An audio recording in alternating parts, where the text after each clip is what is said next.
Welcome to another episode of On the Way Home. I am Michael Braithwaite from Blue Door, and as always, I am joined by the Wizard of Words, the Master of Communication from CAEH. I'm sure she has a different title there. Stefania, how are you doing? I'm great. How are you doing? I feel like that was kind of a fun poke at you recently learning that I also play D&D. So I appreciate that. I appreciate that. And for those of you who are not nerds who don't know what D&D is, that it would be a reference to Dungeons and Dragons. Mm-hmm. Yeah. Yes, I think it's popular enough. It's entered the zeitgeist. But I'm doing great. How are you doing? Good. Tomorrow I am playing hockey for the second time in 30 years. And Hockey Helps Homeless Tournament benefiting Blue Door. And we have a pro, we have Shane Corson on our team. I've been practicing this week, and it has not been pretty. So I'm looking forward to that tomorrow. 3 games of hockey that I won't be good at. Yeah, have fun. So you'll add a total of 4 times that you've played in all of your life, which is more than my 0. I've never played hockey on ice, of course, like the classic way. So I don't know, West Coast living. As long as they keep that defibrillator close by, you'll be great. I will be good. How are things at CAH? Oh, they're good. As always, they're good. I think this time of year where we try to be reflective to see, what improvements we were able to make, where we still need to, address those gaps so that when we start fresh in the new year, we are still, working really hard to change policy at the federal level to take us closer to ending homelessness. And with, the budget coming up at the federal level and with all the mandate letters that we're still waiting to see, I think we're really excited to see what's next and where we can finally make some change.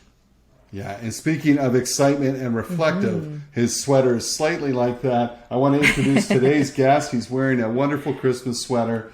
It is that time of year. Now, this will air, of course, after the holidays, most likely. No, maybe before the holidays. No, I'm not soon, too sure. Yep. Soon, yeah, that's correct. So today we have Andrew Cowan with us. He is a senior specialist, and that's not referring to his age. That's his title, senior specialist on the demonstrations and excellence team in innovation and partnerships at CMHC. He is the lead for the administration of the NHS Solution Lab program, which provides housing stakeholders with funding and expert innovation lab consultants to help solve complex housing problems using innovative methods and tools. Andrew has over 25 years of experience in program design and an extensive background in sustainability, climate change, energy conservation, green buildings, government relations, and stakeholder engagement. In fact, we were talking to him before this. I think he almost confirmed that climate change is a hoax. I'm kidding, of course. He was talking about the work he did 25 years ago, and saying that what he was reading about when he was going to school is happening now. Andrew, so awesome to have you on the show. Welcome. Thank you. And I feel I'm among kindred spirits because I have played hockey on ice for 3 or 4 times in my life, and I did play Dungeons and Dragons when I was younger. The perfect guest. So I'm very. That's how we measure it: D&D and hockey aptitude.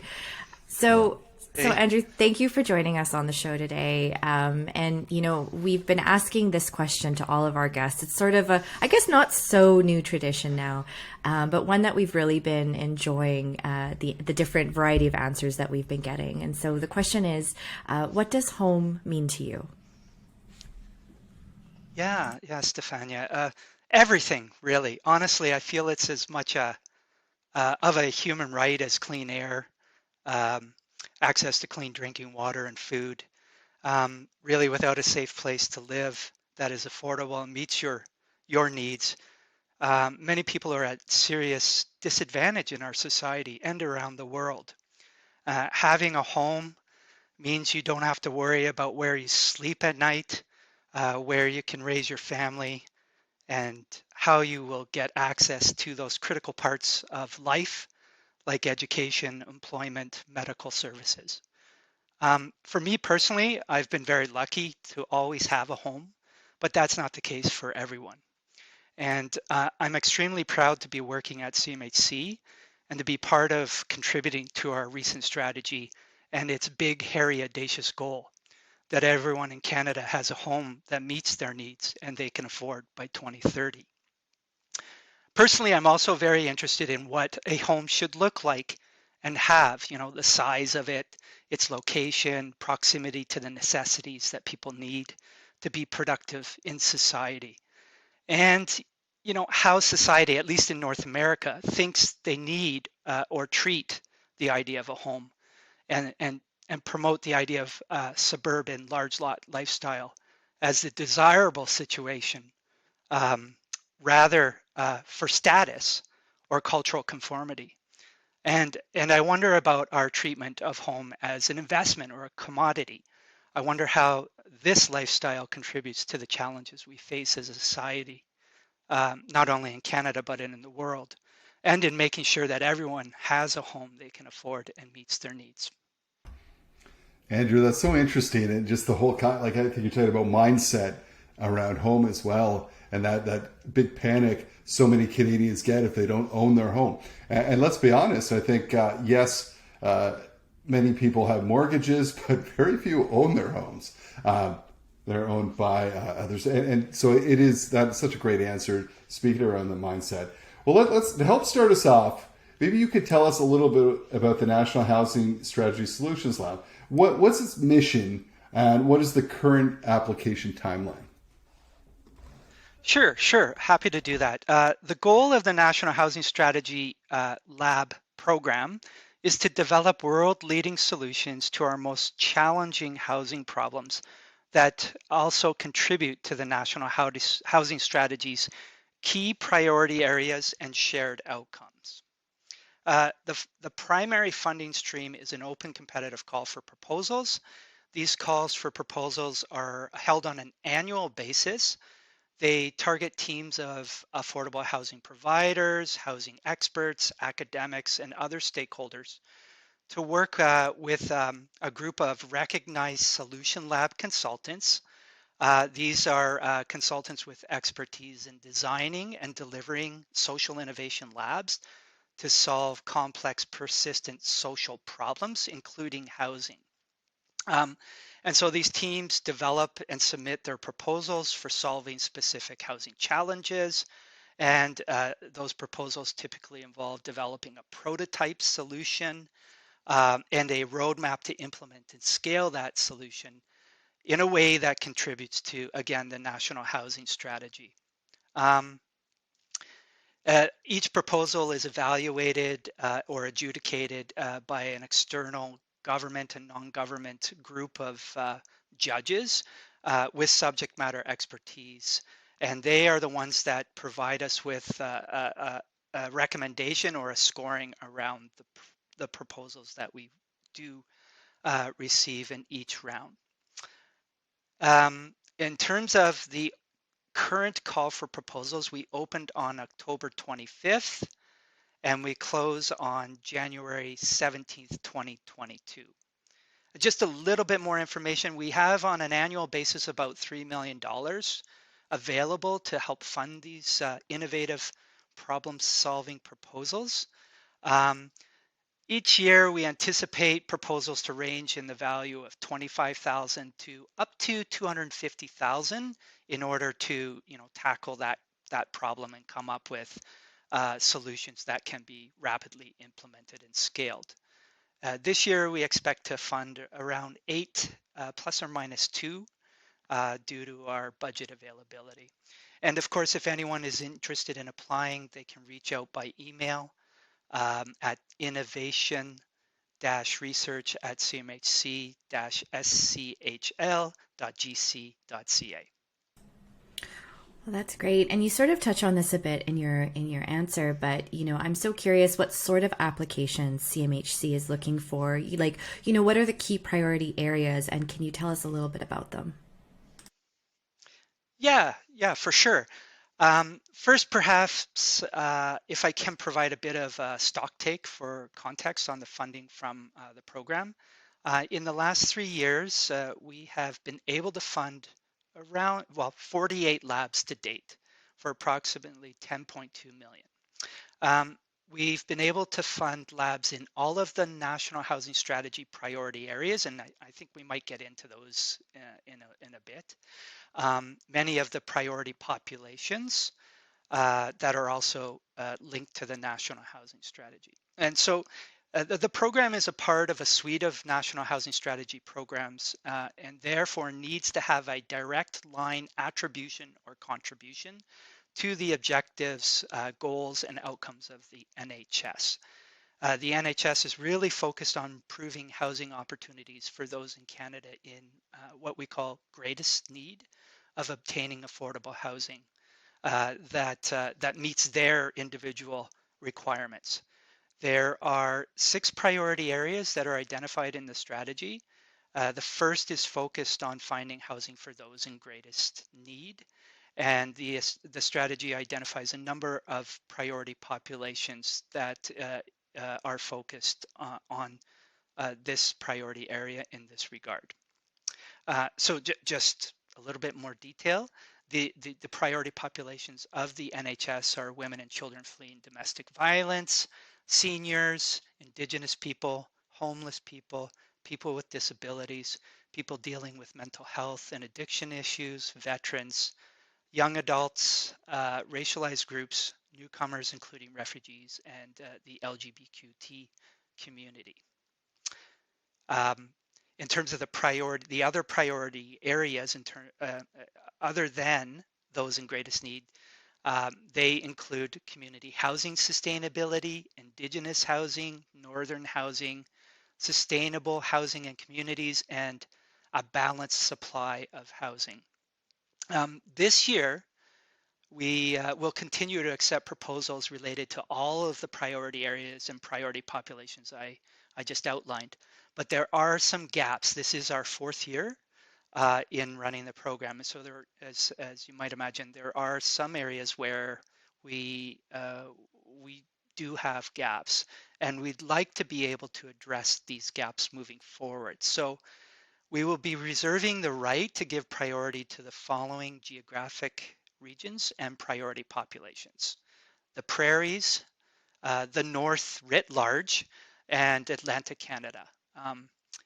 And in terms of priority populations, women and children fleeing domestic violence, people dealing with mental health and addiction issues, veterans, racialized groups, and LGBTQ.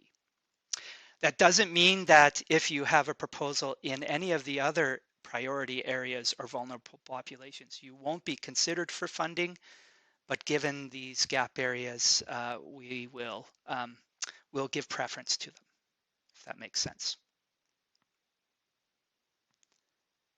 Absolutely, it makes sense.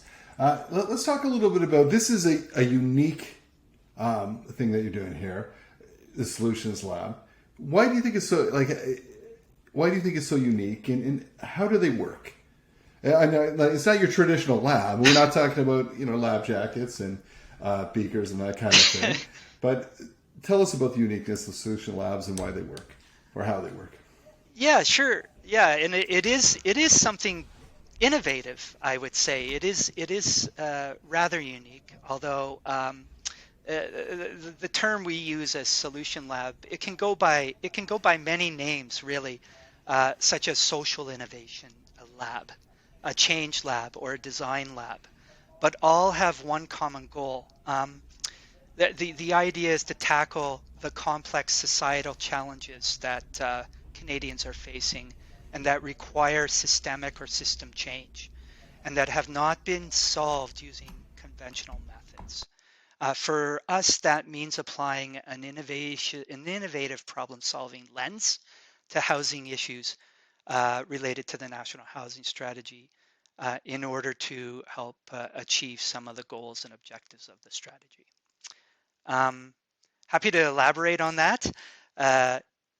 Really, the uniqueness about this is, or the lab itself, is it allows for and provides the tools and experts for applicants to guide them to co-develop solution ideas.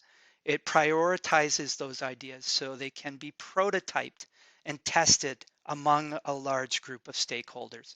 And if they work, ultimately what we're looking to get out of the lab is a plan on how to implement and perhaps replicate or scale that solution across the country, therefore having a contribution to the national housing strategy. And it's important to note that, a lot of these complex issues are also controversial. There's wide range of opinions on whether they're actual problems or not, or the opinions on how to solve them are different. And so the approach in the lab, or what the lab creates, is a safe zone for a diverse and inclusive group of participants to explore the problem, to question assumptions. You're not coming in there as an organization. You're coming in as an individual. So you can be bold, you can be agile enough to adapt as learning emerges in an experimental lab. And it although we're not wearing coats like a science lab, it is an experimental space. It is a place where you can test things out, where you can throw things against the wall, see if they stick, prototype, change, revise, add to, improve, and really experiment with what's possible. The challenges that solution labs tackle are not black and white.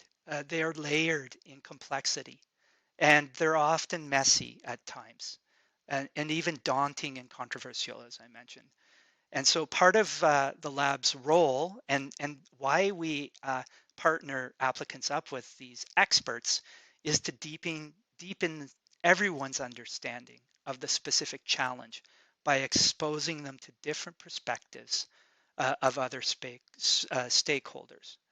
No one group obviously has the answer, but by engaging groups to work together, the lab can develop collective, relevant, and responsive solutions, as well as identify potential champions who are best positioned to scale up those solutions.